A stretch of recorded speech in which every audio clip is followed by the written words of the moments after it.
ഇപ്പം രമേശ് ചെന്നിത്തലയുടെ ഒരു ആവശ്യപ്രകാരം ഹരിപ്പാട് വീണ്ടും ഒരു മെഡിക്കൽ കോളേജ് വരും. അപ്പോൾ അങ്ങനെ അധികപ്പറ്റ ഓരോ ജില്ലയിലും അധികപ്പറ്റ ഓരോ മെഡിക്കൽ കോളേജ് എന്ന് പറയുന്ന ഒരു സംവിധാനത്തെക്കുറിച്ചാണ് ഇപ്പം UDF ആലോചിച്ചുകൊണ്ടിരിക്കുന്നത്. അപ്പോൾ അതിൻ്റെ ഭാഗമായിട്ട് ആദ്യഘട്ടം എന്നുള്ള നിലയിലാണ് തിരുവനന്തപുരത്തൊരു പുതിയ മെഡിക്കൽ കോളേജ്, അതും കെ കരുണാകരൻ്റെ പേരിൽ വരുത്താൻ വേണ്ടിയിട്ട് തീരുമാനം എടുത്തിരിക്കുന്നു.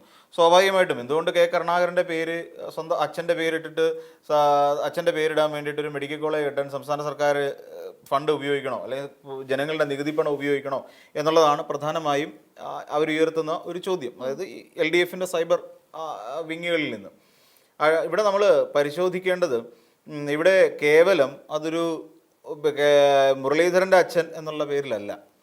അത് കെ കരുണാകരൻ എന്ന് പറയുന്നത് കേരളത്തിൻ്റെ രാഷ്ട്രീയ മണ്ഡലത്തിൽ ഏറ്റവും ശ്രദ്ധേയമായ സംഭാവനകൾ നൽകിയ ഒരു വ്യക്തിയാണ് കെ കരുണാകരൻ.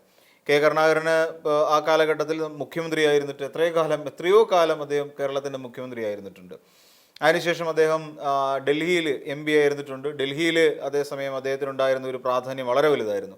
ഇന്ദിരാഗാന്ധിയുടെ കാലഘട്ടത്തിലൊക്കെ ഏതെങ്കിലും തരത്തിലുള്ള ഒരു നയതന്ത്ര വിഷയം ഉണ്ടാകുമ്പോൾ, അല്ലെങ്കിൽ പാർട്ടിക്കകത്തൊരു വലിയ പ്രതിസന്ധി ഉടലെടുക്കുന്ന സമയത്ത് അവിടെ പോയി പ്രധാനമായും ചർച്ചയിലെ ബുദ്ധി കേന്ദ്രം എന്ന് പറയുന്നത് കെ കരുണാകരൻ എന്ന് പറയുന്ന രാക്ഷസൻ തന്നെയായിരുന്നു. പിന്നെ കിങ് മേക്കർ ആയിരുന്നു.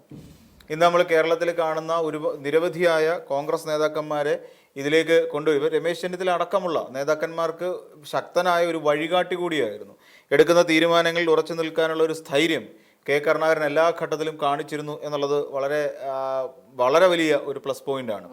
അല്ലാതെ പിന്നെ സൈബർ കൂട്ടങ്ങൾ പറയുന്നത് പോലെ കെ കരുണാകരൻ എന്ന് പറയുന്ന ഒരാൾ കെ മുരളീധരൻ്റെ അച്ഛനായതുകൊണ്ടല്ല ആ പേരിടുന്നത്. പിന്നെ കെ മുരളീധരൻ ചോദിക്കുന്ന ചില ചോദ്യങ്ങൾ ശരിയാണ്. പലയിടത്ത് EMSൻ്റെ പേര്, ഇപ്പം സംസ്ഥാന സർക്കാരിൻ്റെ ഭവന പദ്ധതി EMS ഭവന പദ്ധതി എന്ന് പറഞ്ഞുകൊണ്ട് പുതിയൊരു ഭവന പദ്ധതിയൊക്കെ ഇൻസ്റ്റാൾ ചെയ്തു. അപ്പം സംസ്ഥാന സർക്കാർ മുതൽ മുടക്കമെടുത്ത്, അല്ലെങ്കിൽ പിന്നെ ഈ പറയുന്ന സാധാരണക്കാർക്ക് വേണ്ടിയിട്ട് സർക്കാർ പൈസ മുടക്കുകയാണ്. അതും ജനങ്ങളുടെ നികുതി പണമാണ്. അപ്പോൾ അങ്ങനെ ഉപയോഗിക്കുമ്പോൾ EMS ഭവന പദ്ധതി എന്നിടേണ്ട ആവശ്യം എന്തായിരുന്നു എന്നൊരു ചോദ്യം കെ മുരളീധരൻ ചോദിക്കുമ്പോൾ അതിന് തീർച്ചയായിട്ടും ന്യായമാണ്. അപ്പോൾ നമ്മുടെ കേരളത്തിന് മികച്ച സംഭാവനകൾ നൽകിയ കേരളത്തിൻ്റെ മുഖ്യമന്ത്രി പദങ്ങളിലൊക്കെ ഏറെക്കാലം ഉണ്ടായിരുന്നു. ഇപ്പം INTUC എന്ന് പറയുന്ന സംഘടനയുടെ ആ സംഘടന രൂപീകരിച്ച് തന്നെ കെ കരുണാകരനാണ്. അപ്പോൾ അങ്ങനെയാണ് കെ കരുണാകരൻ്റെ ഒരു വാല്യൂ. അദ്ദേഹം ഈ പറയുന്ന പോലെ കേരളത്തിന് അതിൻ്റെതായ ഭാഗധേയം വഹിച്ച ഒരാളാണ്. നമ്മൾ നോക്കിയോളൂ, ഇപ്പോൾ